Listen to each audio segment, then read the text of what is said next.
I want to take some time to go into the Azure specifics of the Microsoft Customer Agreement and look at how that works from this perspective.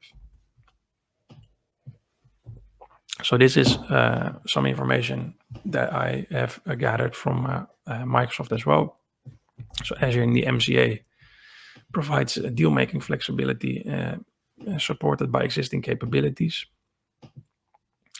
So as of November 1st, 2020, when the policy launch was effective, you could no longer renew Azure-only SEs or sign new Azure-only SEs.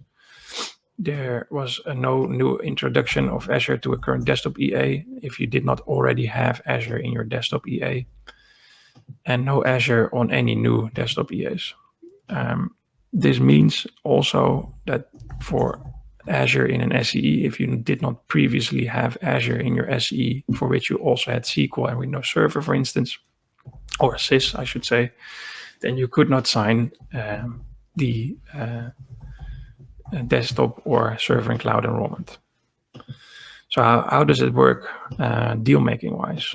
So if you look at billing and payment, what is possible within the Microsoft Customer Agreement is to have a pay-as-you-go or an Azure prepayment option. So you could either just pay retroactively month over month, or you can make an upfront payment for the entire Azure commitment and start consuming from that. There's financing options, meaning that if you are making a prepayment, but you would like to spread it out over a specific term, then that is something that you can discuss with Microsoft. And the terms, as described earlier, they allow some standard amendments that are basically required for people in certain industries that have specific regulatory requirements, like HIPAA, like GDPR, like the financing amendment.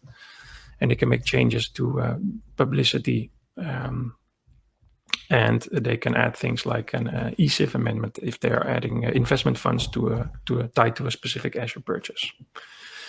If you look at the investments that Microsoft can make, if you commit to a certain amount of Azure, either in a prepayment or in an Azure consumption commitment, which is what MACC stands for, a consumption commitment as in I commit that over the coming term I'm going to spend a minimum of X, and then you just start consuming. It's not the same as a prepayment because this is a commitment that you sign on paper.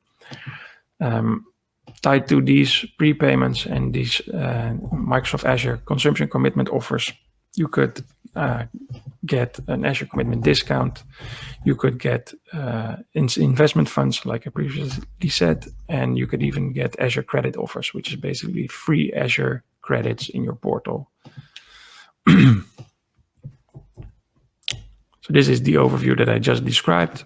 This has gone into effect on November 1st, 2020. Customers in direct markets, which is very important. If you're in indirect market, you can still sign Azure through the enterprise agreement, but in direct markets, you cannot initiate or renew an Azure-only SE or introduce Azure to a desktop EA. These are all the different options and what is and isn't possible.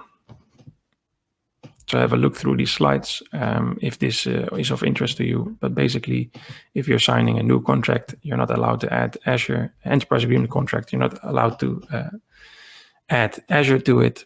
If you are signing a new Azure-only contract, you cannot do it anymore. So then you should move to the Microsoft Customer Agreement.